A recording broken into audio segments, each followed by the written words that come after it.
Feliz y bendecido día, aprendiendo un curso de milagros. El secreto de la verdadera oración es olvidarte de las cosas que crees necesitar. Pedir algo específico es igual que ver el pecado primero y luego perdonarlo.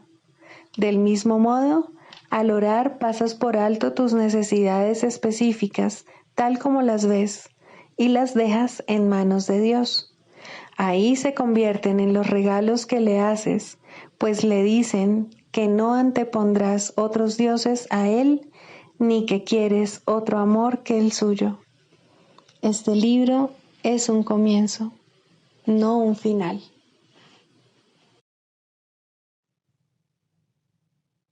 Del prefacio, que postula, párrafo 5. El mundo que vemos refleja simplemente nuestro marco de referencia interno, las ideas predominantes, los deseos y las emociones que albergan nuestras mentes. La proyección da lugar a la percepción. Primero miramos en nuestro interior y decidimos qué clase de mundo queremos ver. Luego proyectamos ese mundo afuera y hacemos que sea real para nosotros tal como lo vemos. Hacemos que sea real mediante las interpretaciones que hacemos de lo que estamos viendo. Si nos valemos de la percepción para justificar nuestros propios errores, nuestra ira, nuestros impulsos agresivos, nuestra falta de amor en cualquier forma que se manifieste, veremos un mundo lleno de maldad, destrucción, malicia, envidia y desesperación. Tenemos que aprender a perdonar todo esto, no porque al hacerlo seamos buenos o caritativos, sino porque lo que vemos no es real. Hemos distorsionado el mundo con nuestras absurdas defensas y por lo tanto estamos viendo lo que no está ahí. A medida que aprendamos a reconocer nuestros errores de percepción, aprenderemos también a pasarlos por alto, es decir, a perdonarlos. Al mismo tiempo nos perdonaremos al mirar más allá de los conceptos distorsionados que tenemos de nosotros mismos y ver el ser que Dios creó en nosotros como nosotros. Introducción. Este es un curso de milagros. Es un curso obligatorio. Solo el momento en que decides tomarlo es voluntario. Tener libre albedrío no quiere decir que tú mismo puedas establecer el plan de estudios. Significa únicamente que puedes elegir lo que quieres aprender en cualquier momento dado. Este curso no pretende enseñar el significado del amor, pues eso está más allá de lo que se puede enseñar. Pretende, no obstante, despejar los obstáculos que impiden experimentar la presencia del amor, el cual es tu herencia natural. Lo opuesto al amor es el miedo, pero aquello que todo lo abarca no puede tener opuestos. Este curso puede, por lo tanto, resumirse muy simplemente de la siguiente manera. Nada real puede ser amenazado. Nada irreal existe. En esto radica la paz de Dios. Capítulo 1. El significado de los milagros. Primero, principios de los milagros. Principio 11. La oración es el vehículo de los milagros. Es el medio de comunicación entre lo creado y el Creador. Por medio de la oración se recibe amor y por medio de los milagros se expresa amor.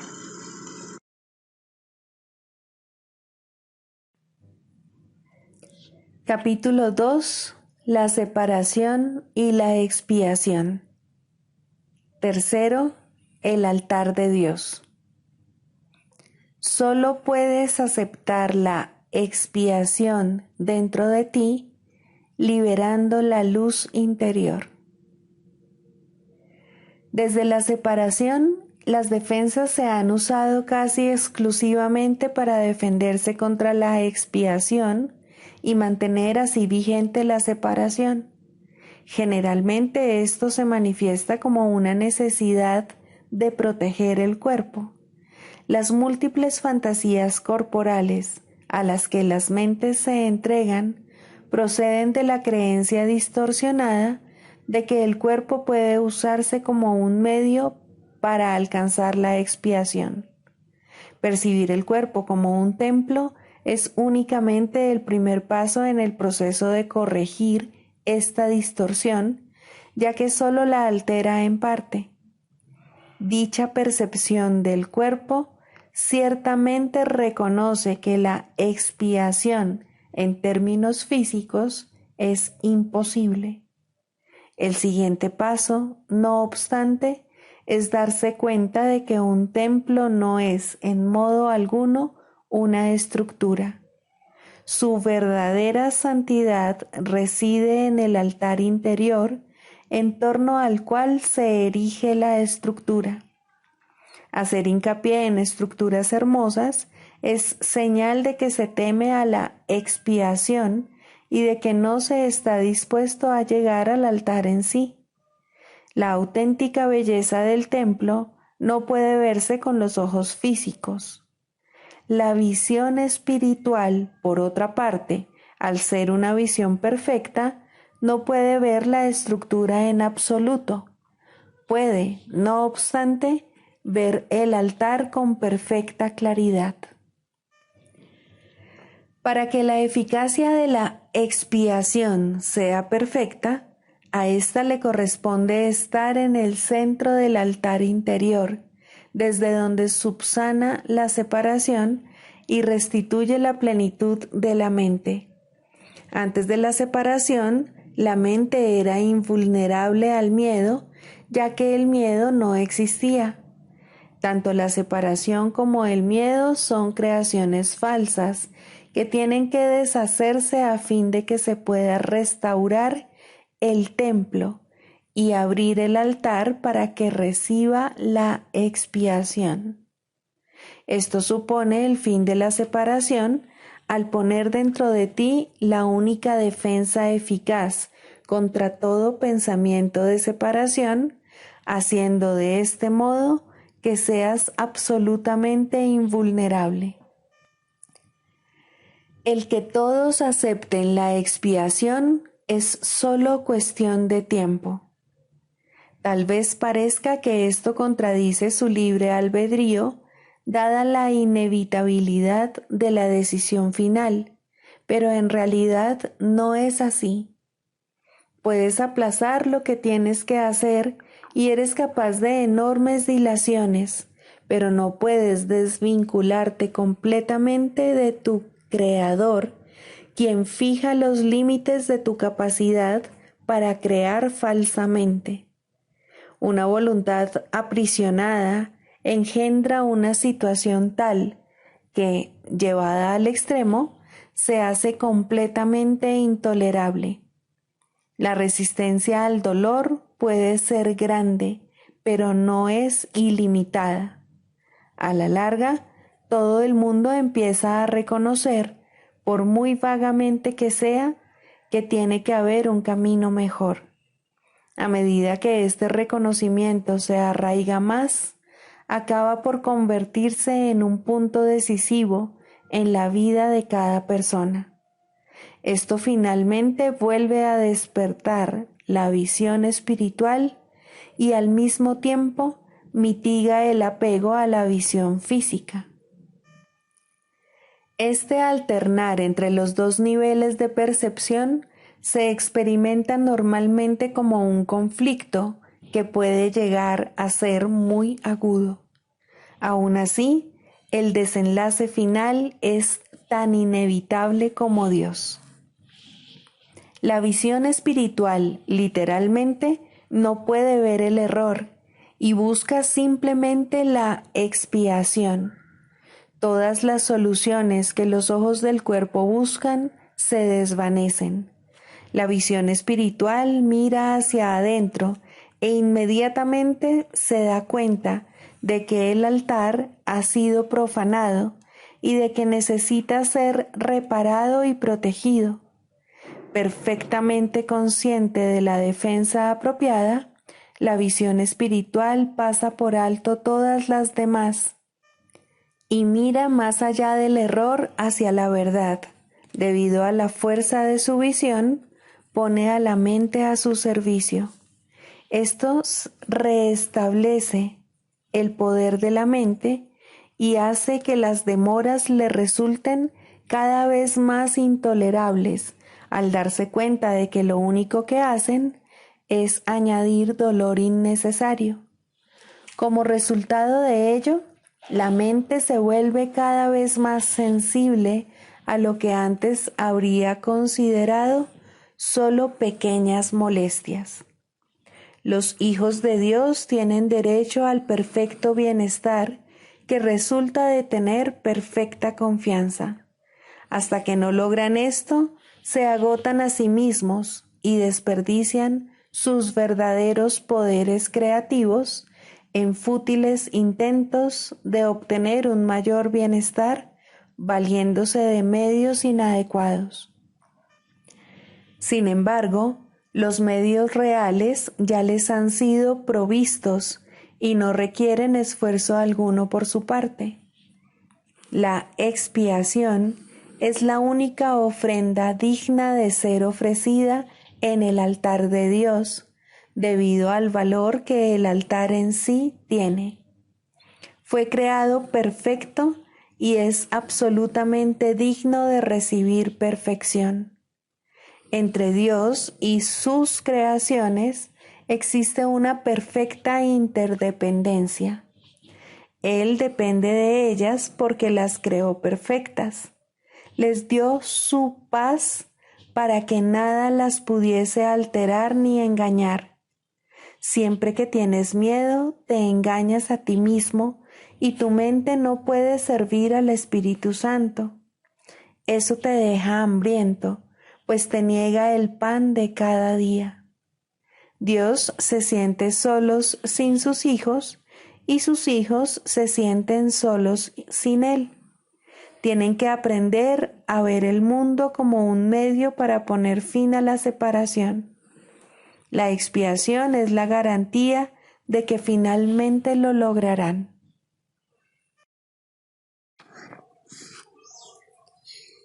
¿Qué es la salvación? La salvación es la promesa que Dios te hizo de que finalmente encontrarás el camino que conduce a Él, y Él no puede dejar de cumplirla. Garantiza que al tiempo le llegará su fin, al igual que a todos los pensamientos que se originaron en Él. La palabra de Dios se le concede a toda mente que cree tener pensamientos separados, a fin de reemplazar esos pensamientos de conflicto con el pensamiento de la paz. El pensamiento de la paz le fue dado al Hijo en el mismo instante en que su mente concibió el pensamiento de la guerra. Antes de eso, no había necesidad de ese pensamiento, pues la paz se había otorgado sin opuestos y simplemente era. Una mente dividida, no obstante, tiene necesidad de curación, y así, el pensamiento que tiene el poder de subsanar la división pasó a formar parte de cada fragmento de la mente que seguía siendo una, pero no reconocía su unidad. Al no conocerse a sí misma, pensó que había perdido su identidad. La salvación es un deshacer en el sentido de que no hace nada, al no apoyar el mundo de sueños y de malicia. De esta manera, las ilusiones desaparecen. Al no prestarles apoyo, deja que simplemente se conviertan en polvo, y lo que ocultaban queda ahora revelado, un altar al santo nombre de Dios, donde su palabra está escrita con las ofrendas de tu perdón depositadas ante Él, y tras ellas no mucho más allá, el recuerdo de Dios. Acudamos diariamente a este santo lugar y pasemos un rato juntos. Ahí compartimos nuestro sueño final. Es este un sueño en el que no hay pesares, pues contiene un atisbo de toda la gloria que Dios nos ha dado. En él se ve brotar la hierba, los árboles florecer y los pájaros hacer sus nidos en su ramaje. La tierra nace de nuevo desde una nueva perspectiva. La noche ya pasó y ahora nos hemos unido en la luz. Desde ahí le extendemos la salvación al mundo, pues ahí fue donde la recibimos. El himno que llenos de júbilo entonamos, le proclama al mundo que la libertad ha retornado, que al tiempo casi le ha llegado su fin y que el Hijo de Dios tan solo tiene que esperar un instante antes de que su Padre sea recordado, los sueños hayan terminado, la eternidad haya disuelto al mundo con su luz y el cielo sea lo único que exista.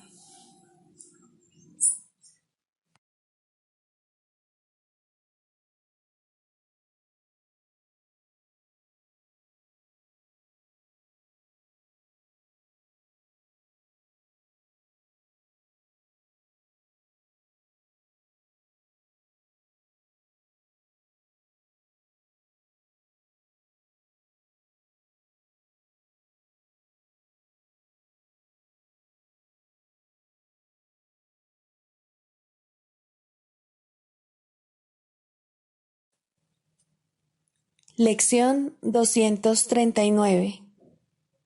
Mía es la gloria de mi Padre. No permitamos hoy que la verdad acerca de nosotros se oculte tras una falsa humildad. Por el contrario, sintámonos agradecidos por los regalos que nuestro Padre nos ha hecho. ¿Sería posible, acaso, que pudiéramos advertir algún vestigio de pecado o de culpa en aquellos con quienes Él comparte su gloria? ¿Y cómo podría ser que no nos contásemos entre ellos cuando Él ama a su Hijo para siempre y con perfecta constancia, sabiendo que es tal como Él lo creó? Te damos gracias, Padre, por la luz que refulge por siempre en nosotros, y la honramos porque tú la compartes con nosotros. Somos uno, unidos a esa luz y uno contigo, en paz con toda la creación y con nosotros mismos.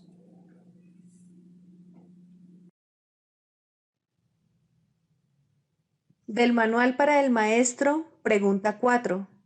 ¿Cuáles son las características de los maestros de Dios? 7. Generosidad. La palabra generosidad tiene un significado especial para el Maestro de Dios. No es el significado usual de la palabra. De hecho, es un significado que tiene que aprenderse, y aprenderse muy bien. Al igual que todos los demás atributos de los maestros de Dios, esta se basa, a fin de cuentas, en la confianza, puesto que sin confianza nadie puede ser generoso en el verdadero sentido de la palabra. Para el mundo, generosidad significa dar en el sentido de perder. Para los maestros de Dios, generosidad significa dar en el sentido de conservar. Se ha hecho hincapié en esta idea a lo largo del texto, así como en el libro de ejercicios, pero tal vez sea más extraña para el pensamiento del mundo que muchas de las otras ideas de nuestro programa de estudios. Lo que la hace más extraña es el hecho de que es obviamente lo opuesto a la manera de pensar del mundo. De la manera más clara posible y en el más simple de los niveles, la palabra significa exactamente lo opuesto, para los maestros de Dios que para el mundo. El Maestro de Dios es generoso en interés propio, pero no nos referimos aquí al interés propio del ser del que el mundo habla. El Maestro de Dios no quiere nada que Él no pueda dar, pues se da cuenta de que, por definición, ello no tendría ningún valor para Él. ¿Para qué lo iba a querer? Solo podría perder por su causa, no podría ganar nada. Por lo tanto, no busca nada que sea solo para Él, ya que eso sería la garantía de que lo perdería. No quiere sufrir, porque entonces iba a querer buscarse dolor, pero sí quiere conservar todas las cosas que son de Dios y que, por ende, son para su Hijo. Esas son las cosas que le pertenecen. Esas sí que las puede dar con verdadera generosidad, conservándolas de este modo para sí mismo eternamente.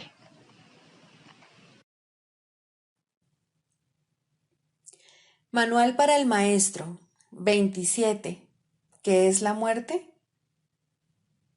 La muerte es el sueño central de donde emanan todas las ilusiones.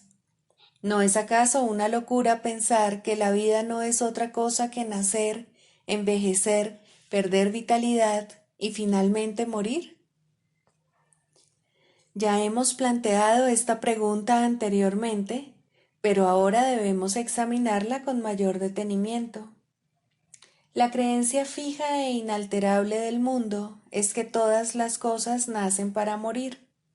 Se considera que así es como opera la naturaleza y ello no se debe poner en tela de juicio, sino que debe aceptarse como la ley natural de la vida.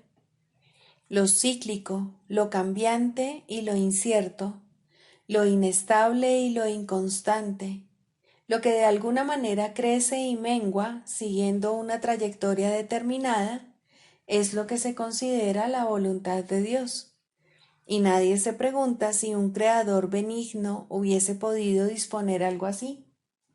Si el universo que percibimos fuese tal como Dios lo creó, sería imposible pensar que Dios es amoroso, pues aquel que ha decretado que todas las cosas mueran y acaben en polvo, desilusión y desesperanza, no puede sino inspirar temor.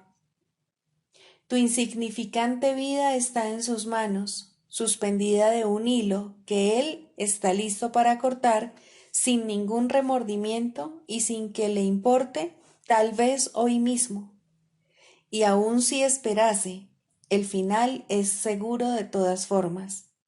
El que ama a un Dios así no conoce el amor, ya que ha negado que la vida sea real. La muerte se ha convertido en el símbolo de la vida. Su mundo es ahora un campo de batalla en donde reina la contradicción y los opuestos luchan en una guerra interminable. Allí donde hay muerte es imposible la paz. La muerte es el símbolo del temor de Dios. La idea de la muerte oculta su amor y lo mantiene al margen de la conciencia, cual un escudo puesto en alto para bloquear el sol. Lo siniestro de este símbolo basta para demostrar que la muerte no puede coexistir con Dios. La muerte presenta una imagen del Hijo de Dios en la que ésta acaba descansando en paz, en los brazos de la devastación, donde los gusanos lo esperan para darle la bienvenida y así prolongar un poco más su propia existencia gracias a su muerte. Mas los gusanos están igualmente condenados a morir, y de esta forma todas las cosas viven gracias a la muerte. En la naturaleza, el devorarse unos a otros es la ley de la vida. Dios está loco y solo el miedo es real. La extraña creencia de que una parte de las cosas que mueren puede seguir existiendo separada de lo que muere, tampoco proclama a un Dios amoroso, ni vuelve a sentar las bases para que se tenga confianza. Si la muerte es real para una sola cosa, la vida no existe. La muerte niega la vida, pero si la vida es real, lo que se niega es la muerte. En este caso no puede haber transigencia alguna. O bien existe un Dios de miedo o bien uno de amor. El mundo intenta hacer miles de transigencias al respecto y tratará de hacer 1000 más. Ni una sola puede ser aceptable para los maestros de Dios, ya que ninguna de ellas sería aceptable para Dios. Él no creó la muerte, puesto que no creó el miedo. Para él, ambas cosas están igualmente desprovistas de sentido. La realidad de la muerte está firmemente arraigada en la creencia de que el Hijo de Dios es un cuerpo, y si Dios hubiese creado cuerpos, la muerte sería ciertamente real. Pero en ese caso, Dios no sería amoroso. Ningún otro punto ilustra en forma tan clara el contraste que existe entre la percepción del mundo real y la del mundo de las ilusiones. Si Dios es amor, la muerte es, de hecho, la muerte de Dios. Y por lo tanto, su propia creación no puede sino temerle. Dios no es su padre, sino su destructor, su vengador, no su creador. Sus pensamientos son aterradores y su imagen temible. Contemplar sus creaciones es morir. El último enemigo destruido será la muerte. Por supuesto que sí. Sin la idea de la muerte no habría mundo. Todos los sueños acabarán con éste. Esta es la meta final de la salvación, el fin de todas las ilusiones. Y todas las ilusiones nacen de la muerte. ¿Qué puede nacer de la muerte y tener vida? Por otra parte, ¿qué puede originarse en Dios y morir? Las inconsistencias, las transigencias y los ritos que el mundo fomenta en sus vanos intentos de aferrarse a la muerte y al mismo tiempo pensar que el amor es real, no son más que necios trucos mágicos que no tienen sentido ni eficacia. Dios es eterno, al igual que todas las cosas creadas en él. ¿No ves que de no ser así, él tendría un opuesto y el miedo sería tan real como el amor? Maestro de Dios, tu única tarea puede definirse de la siguiente manera. No hagas ningún trato en el que la muerte sea parte integrante de él. No creas en la crueldad, ni permitas que el ataque oculte la verdad de ti. Lo que parece morir tan solo se ha percibido incorrectamente y se ha llevado al campo de las ilusiones. De ahí que tu tarea sea ahora permitir que las ilusiones sean llevadas ante la verdad. Mantente firme solo en esto. No te dejes engañar por la realidad de ninguna forma cambiante. La verdad no cambia ni fluctúa, ni sucumbe ante la muerte o ante la destrucción. ¿Y cuál es el final de la muerte? Nada más que esto, el reconocimiento de que el Hijo de Dios es inocente ahora y siempre. Nada más que eso, pero no olvides que tampoco es menos.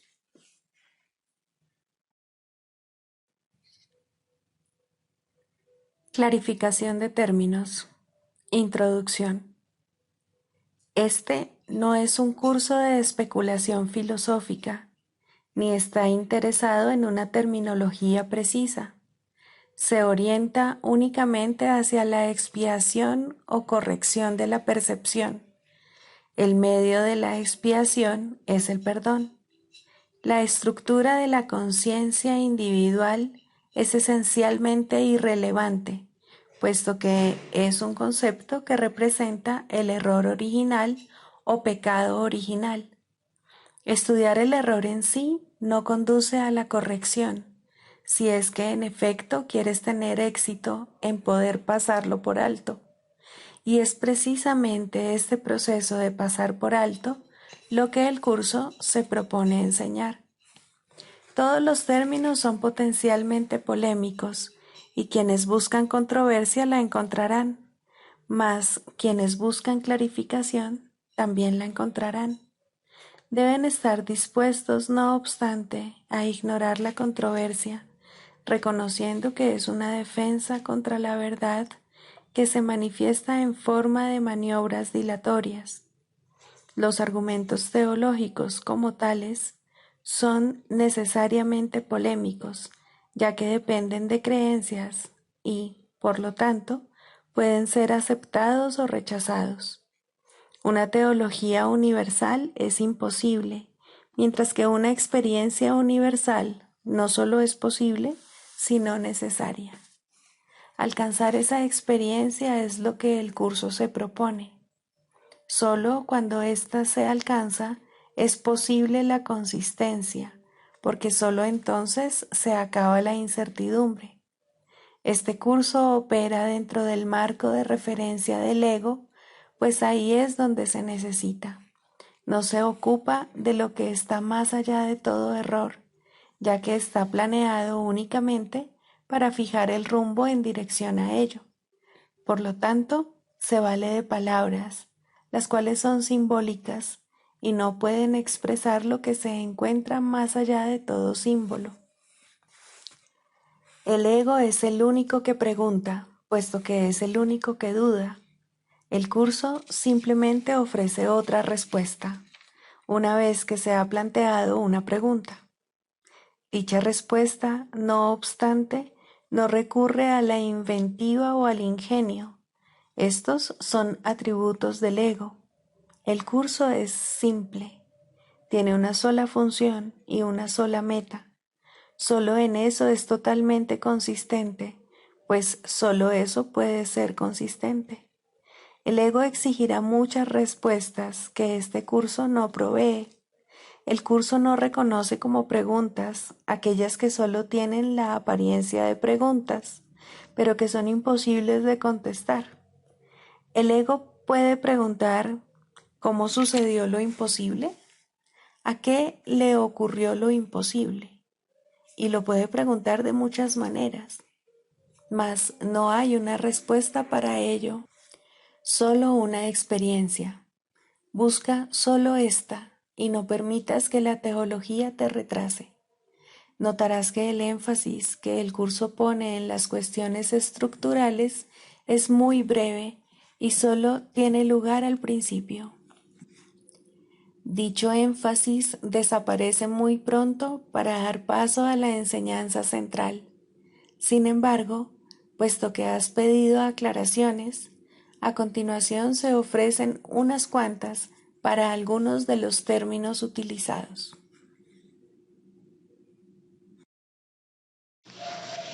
Segundo, el lugar de la religión en la psicoterapia. Para ser un maestro de Dios no es necesario ser religioso o creer siquiera en Dios de modo reconocible. Es necesario, sin embargo, enseñar perdón en lugar de condenación. Aún en esto no se requiere completa consistencia, puesto que cualquiera que haya alcanzado este punto podría enseñar la salvación completamente en un instante y sin una palabra. No obstante, quien ha aprendido todas las cosas no necesita maestro, y los que han sanado no tienen necesidad de terapeuta. Las relaciones son aún el templo del Espíritu Santo y se perfeccionarán en el tiempo y se restituirán a la eternidad. La religión formal no ocupa ningún lugar en la psicoterapia, así como tampoco ocupa un lugar verdadero en la religión. En este mundo hay una asombrosa tendencia a unir palabras contradictorias en un solo término sin percibir la contradicción en absoluto. El intento de formalizar la religión es un intento tan evidente del ego de reconciliar lo irreconciliable que prácticamente no necesita explicarse aquí. La religión es experiencia. La psicoterapia es experiencia. En sus más altos niveles se vuelven una. Ninguna es verdad en sí misma, pero ambas pueden conducir a la verdad. ¿Qué puede ser necesario para encontrar la verdad, la cual permanece perfectamente obvia, sino la eliminación de los aparentes obstáculos a la verdadera conciencia? Nadie que aprenda a perdonar puede dejar de recordar a Dios. El perdón, pues, es todo lo que necesita enseñarse, pues es todo lo que necesita aprenderse. Todos los obstáculos al recuerdo de Dios son formas de falta de perdón y nada más. Esto nunca está claro para el paciente y es muy raro que lo esté para el terapeuta. El mundo ha enfilado todas sus fuerzas contra esta conciencia específica, pues en ella radica el fin del mundo y todo lo que representa. Sin embargo, la conciencia de Dios no constituye una meta razonable para la psicoterapia. Esta llegará cuando se complete la psicoterapia, puesto que donde hay perdón, la verdad tiene que llegar. Sería injusto, en verdad, si la creencia en Dios fuera necesaria para el éxito terapéutico. La creencia en Dios tampoco es un concepto significativo, puesto que a Dios solo puede conocérsele. La creencia implica que la no creencia es posible, pero el conocimiento de Dios no tiene opuesto verdadero.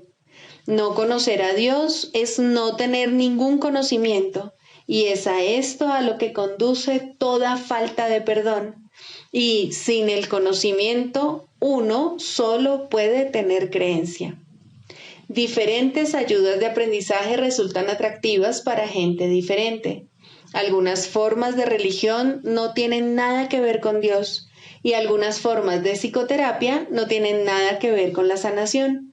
Pero si el alumno y el maestro se unen para compartir una meta, Dios entrará en su relación porque Él ha sido invitado a entrar.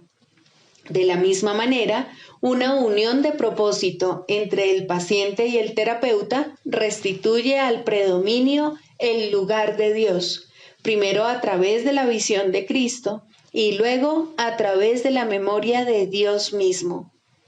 El proceso de la psicoterapia es el regreso a la cordura. Profesor y alumno, terapeuta y paciente, están todos locos o de lo contrario no estarían aquí. Juntos pueden encontrar un camino de salida, puesto que nadie encontrará la cordura solo. Si la sanación es una invitación a que Dios entre en su reino, ¿qué importa la manera como está escrita la invitación? ¿Importa el papel, la tinta o el bolígrafo? ¿O es el que escribe el que extiende la invitación? Dios llega a todos los que quieren restituir su mundo, pues han encontrado la manera de llamarlo. Si dos se unen, Él tiene que estar ahí. Cual sea su propósito, no importa, pero tienen que compartirlo completamente para que tengan éxito. Es imposible compartir una meta sin la bendición de Cristo, pues lo que no se ve a través de sus ojos está demasiado fragmentado para que tenga sentido. De la misma manera que la verdadera religión sana, la verdadera psicoterapia debe ser religiosa, pero ambas tienen muchas formas, pues ningún buen maestro utiliza la misma aproximación con todos los alumnos. Por el contrario, escucha pacientemente a cada uno y lo deja formular su propio currículo, no la meta de éste, sino la manera como puede alcanzar mejor la meta que se propone. Tal vez el maestro no piensa en Dios como parte de la enseñanza. Tal vez el psicoterapeuta no entiende que la sanación procede de Dios. Pueden tener éxito allí donde fallan muchos que creen que han encontrado a Dios. ¿Qué tiene que hacer el maestro para asegurar el aprendizaje? ¿Qué tiene que hacer el terapeuta para conseguir la sanación? Solo una cosa, el mismo requisito que la salvación pide de todos. Cada uno debe compartir una meta con alguien más y al hacerla, perder todo sentido de intereses separados. Solo cuando se hace esto es posible trascender los estrechos límites que el ego quiere imponerle al yo.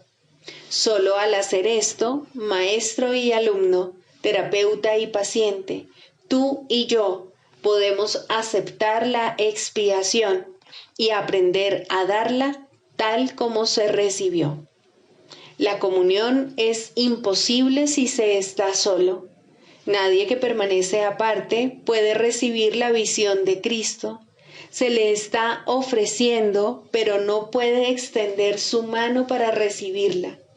Que se aquiete y reconozca que la necesidad de su hermano es la suya propia, y que entonces satisfaga la necesidad de su hermano como suya y vea que éstas se satisfacen como si fueran una sola, porque lo son. ¿Qué es la religión sino un instrumento para ayudarle a ver que esto es así? ¿Y qué es la psicoterapia sino una ayuda en esa misma dirección precisamente? Es la meta la que convierte estos procesos en lo mismo, pues son uno en propósito y por consiguiente deben ser uno en los medios.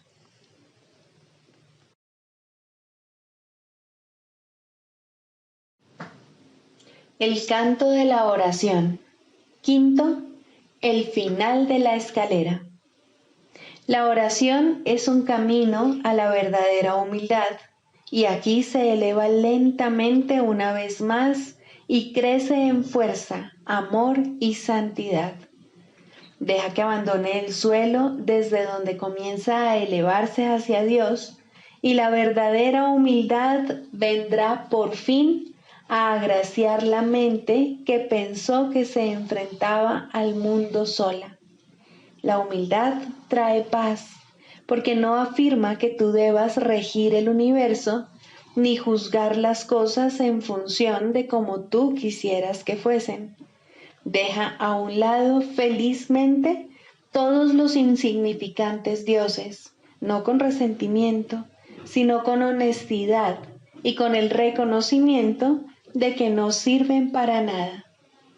Las ilusiones y la humildad tienen metas tan dispares que no pueden coexistir ni compartir una morada donde pudieran encontrarse. Allí donde una llega, la otra desaparece. Los que son verdaderamente humildes no tienen otra meta que Dios, porque no necesitan ídolos, y la defensa ya no tiene objeto. Los enemigos son inútiles ahora, pues la humildad no es confrontativa. No se oculta avergonzada porque está satisfecha con lo que es, en el conocimiento de que la creación es la voluntad de Dios. Su falta de egoísmo es el ser, y esto es lo que ve en cada encuentro, en los que gustosamente se une a cada hijo de Dios, cuya pureza reconoce y comparte con él. Ahora la oración se eleva por encima del mundo de las cosas, de los cuerpos y de los dioses de todo tipo, y por fin puedes descansar en santidad.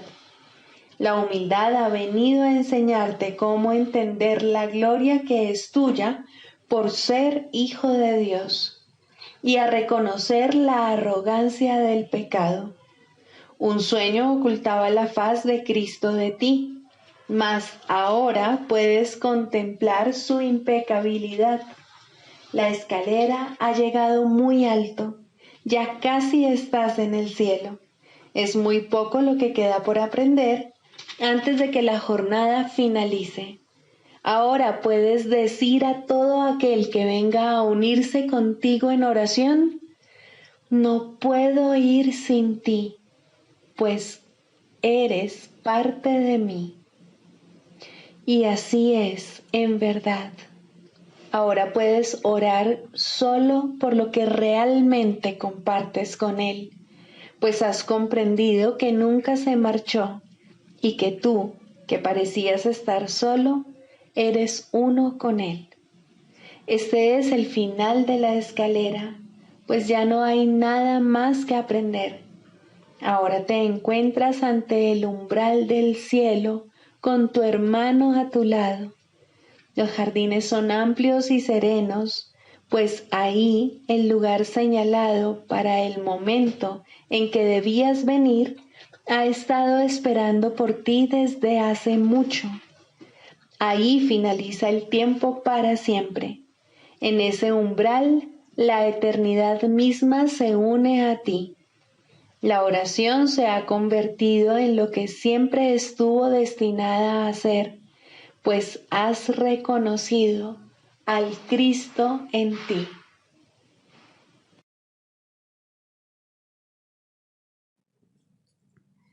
Sigamos a Jesús haciendo del perdón algo tan natural como respirar y algo tan vital como el aire.